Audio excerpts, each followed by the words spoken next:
আসসালামু আলাইকুম বন্ধুরা, কেমন আছেন? তো আজকে আমি একটা নতুন রেসিপি নিয়ে চলে এসেছি আপনাদের জন্য। তো রেসিপিটা কি জেনে নিন তাহলে। একটা সহজ রেসিপি যেটা আপনার বাড়িতে সবসময় অ্যাভেলেবেল থাকে, তো সেটা দিয়ে আমি মিনি কিচেনে আজকে আপনাদের ভাইরাল একটা রেসিপি আপনাদের শিখিয়ে দেব। অনেক সহজ, বুঝলেন কত সহজ? শুধু লাগবে দুইটা জিনিস, সেটা হলো চাউল, যেটা সবসময় বাড়িতে রাখা থাকে, আর একটা হলো চিনি, যেটাও সবসময় অ্যাভেলেবেল। তো কি করতে হবে, প্রথমে পাতিলটা গরম করতে হবে। গরম হয়ে গেলে সেখানে আমি চিনি দিয়ে দেব। চিনি দিয়ে আমি চালটা ভেজে রেখে দেব। সেই চিনিটা গরম হয়ে গেলে সেখানে আমি চাল ভাজাটা দিয়ে দেব।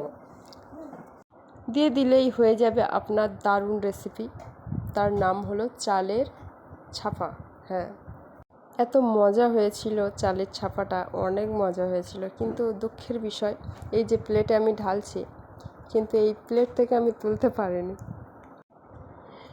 এখান থেকে তুলতে গিয়ে আমার হাতেও লেগেছে, আমার হাত কেটেও গিয়েছে। তাও আমি এখান থেকে তুলতে পারিনি, দুঃখের বিষয়। যাই হোক, ধন্যবাদ পুরো ভিডিও দেখার।